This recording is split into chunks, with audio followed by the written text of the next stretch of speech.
What's the state of your website? If you're looking for a new digital experience platform, or DXP, to run your digital experiences, I have the book for you.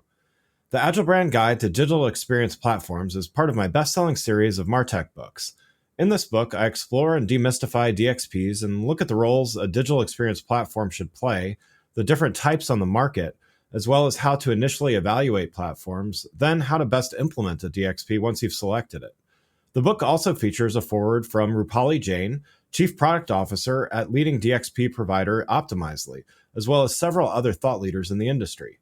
Learn more and get a copy in print or digital now by going to the Agile Brand Guide website at www.agilebrandguide.com. Hi, this is Greg. Look for my book, The Agile Brand, on Amazon or on my website at theagile.world.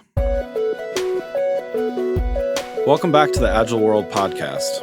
Over the next few episodes, I'm going to talk about what makes a brand successful. Today, I'm going to start with substance. For a brand to be strong and have lasting success, it needs to have substance. I look at that in a few different ways. First, a brand needs to have an ideology behind it that's clearly articulated and clearly communicates that to both internal and external audiences. Second, it needs to have a genuine experience for the brand's audiences that helps build a meaningful relationship. I'm going to talk about ideology first.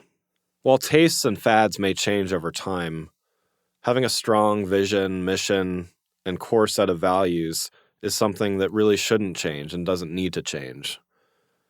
Companies that truly understand this are able to weather massive changes, whether that's disruption in their market, changes in behavior, changes in usage, all of those types of things.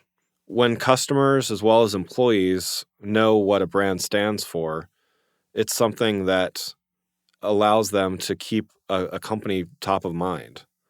A lot of times that's what it takes to truly be successful, is to occupy that place in someone's mind where, again, when someone has a challenge, when someone has a problem, when someone needs something, they know that your company, that your brand, that your service is able to solve that and solve it effectively. They're able to know that you're able to solve it with a certain level of service. They know the type of experience that they're going to have when they get it. That ideology is something that goes through everything from how employees interact with one another to how they interact with their customers to how customers interact with the brand itself. And it's something that guides a company over time. While new products and services may be delivered, while new things may be rolled out over time, if they all serve a common purpose, if they all serve a common mission, all of a sudden it makes sense. Companies are actually able to go into new markets. They're able to reach out to new audiences and new areas because they've already been established, and their ideology, their mission has been established, and so they're already strong in several ways.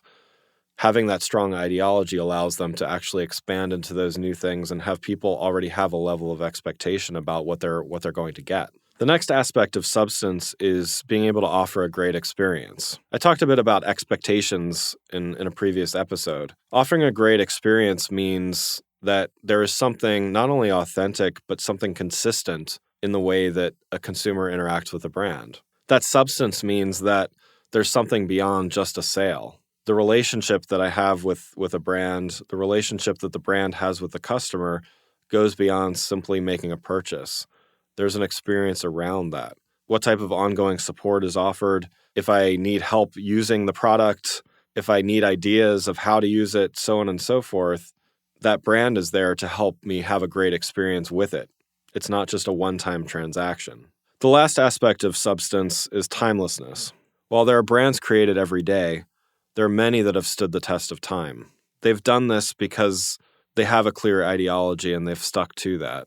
They appreciate a great experience and what it means for not only new customers, but existing customers that they want to retain. This timeless aspect is something that needs to be part of their mission, their values, and their long-term plan. It's something that resonates not only with customers, but with employees. Focusing not only on the immediate needs and challenges, but the long-term goals is something that helps companies create a timeless brand. It's less about trends and fads that may come or go. It's about truly understanding how a customer is going to interact with a brand over time and how they can remain relevant to not only current generations, but future generations. So I've talked quite a bit about the importance of values and aligning values with your customers, but sometimes, in my experience, it's been hard for companies to truly not only understand what their values are, but really articulate them. In some experiences I've had, it's been a matter of trying to work with a client to really figure out what their values are. I think some of the challenges with that are common things like writing or designing by committee. You can't really create value by committee. Values have to be something that really already exists, that you're really just kind of highlighting. So in a really competitive field or in a field where it's really kind of hard to pull these things apart, it becomes really challenging.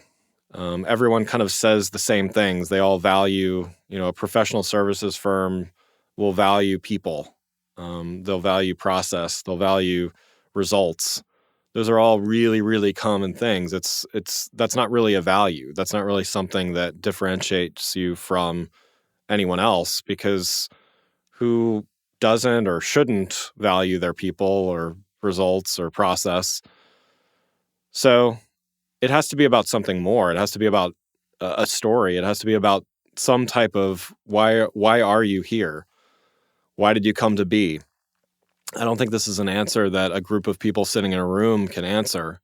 I think it's something that someone or a few people maybe that are tied very, very closely to the business can really truly say. And it also involves filtering out a lot of things that you might want to be.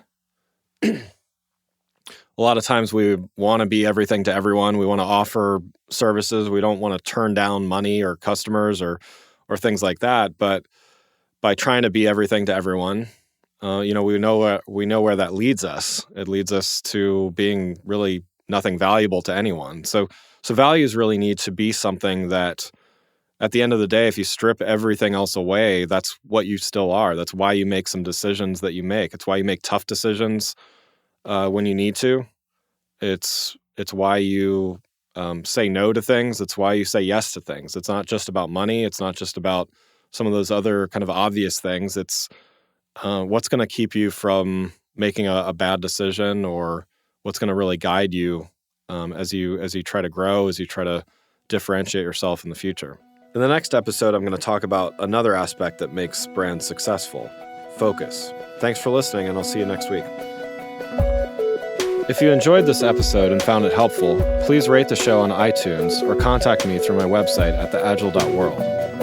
You can find my books, The Agile Brand and The Agile Web, on Amazon and on my website at theagile.world.